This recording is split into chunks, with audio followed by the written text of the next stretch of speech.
Hi folks, Rodney back again. Yeah, I'm back on the road today, headed out to go ride dirt bike again. But anyway, I wanted to just kind of give you a little update. I've had a couple recalls come up on my truck, and if any of you guys have already received yours, then you probably know exactly what I'm talking about. One of them was a recall talking about when you put it in reverse, it doesn't always show the image. I didn't have an issue with that, but it was part of a recall.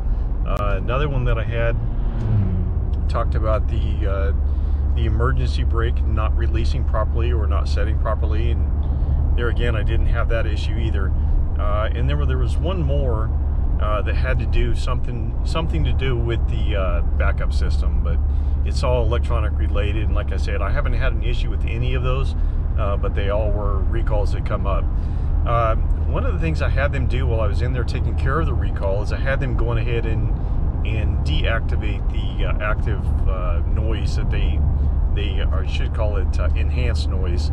I did a video a while back. It was talking about fake engine noise, and honestly it did kind of sound fake. I think the biggest reason Toyota's done that is because, you know, they wanted to, obviously going from the V8 down to the V6, a lot of people have had issues with that, and you've probably seen many comments. But the one thing that I think that they wanted to is I think they wanted to have that growl of the V8 engine, so people didn't feel like they were really giving up too much. Obviously the performance of the V6 is far superior to the V8, and then obviously it gets much better fuel economy too. But anyway, I had them go in there and cancel that. If you have any questions about how to do it, like I said, I did a video. There is a sequence that they follow, and they can take care of it. But basically what they do is they put a handheld scanning tool at the dealership, plug it into the OBD2 port, and then go into settings, and then go into active noise cancel, and then go into others, and then they go into ANC/ESC, and they can go in and cancel it that way.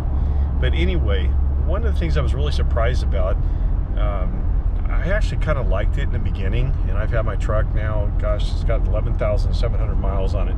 So in the beginning, I kind of liked it because, like I said, I felt like, you know, going from the V6 or V8 to a V6, I kind of like the growl of the V8.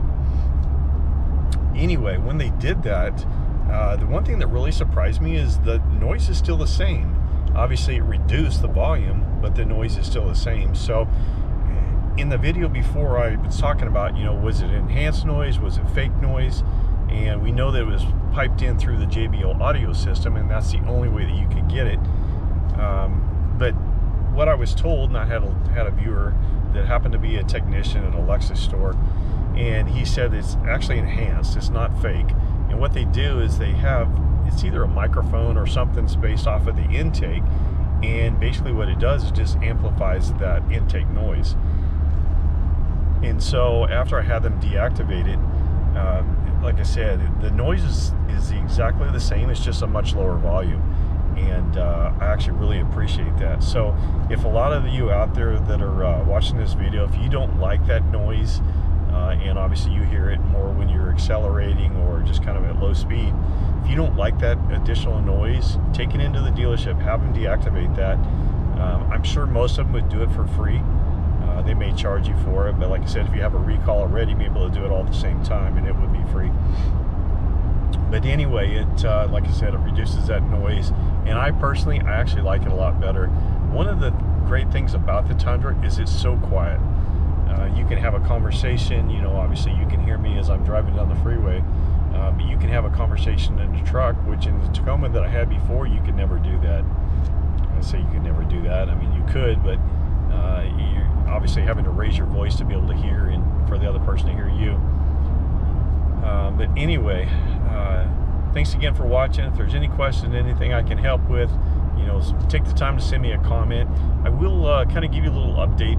A lot of people have been sending me in their VIN number, having me check the status on their vehicle. Toyota's going through some transportation pains, I'll put it that way. They have bounced around the system that they use in what they call Dealer Daily, and that's Toyota's inventory management system. We as salespeople you know, we can go in there and we can kind of see, you know, from the time a vehicle is allocated to the time it moves into transit status and then it gets shipped to the dealership. Well, in the very beginning, you know, within just a few days, Toyota would kind of tell us when the vehicle was going to be arriving at the dealership.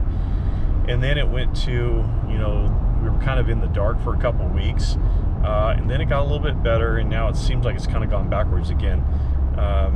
What I'm seeing is I'm seeing a lot of vehicles being held up at the port, and it's like you can watch the vehicle, they will update the status until it arrives at the port, and then it just kind of seems like it wants to sit there, and it may be there for 2 to 3 weeks before there's any update at all. So there again, we kind of feel like we're in the dark, and I know you as a consumer and the customer, I know you guys probably feel exactly the same way, want to know, you know, what's going on with my vehicle.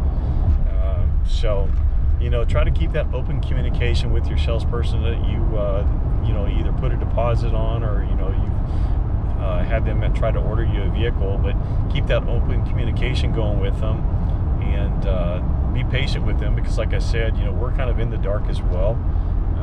Like I said, it's kind of gone backwards a little bit.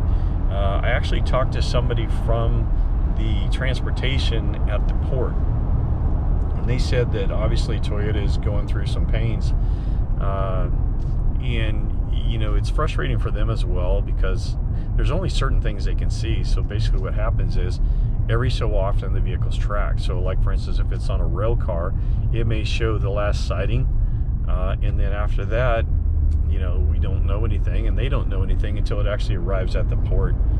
So anyway, be patient, but like I said, if I can help, you guys are welcome to send me your VIN number. I'll be more than happy to check the status on it, as long as we're doing it every single day, but I'd be more than happy to check it out for you. So thanks again for watching. If you are not already a subscriber, please take the time to like and subscribe, share this with a friend, and there again, I do appreciate your time. Have a great day.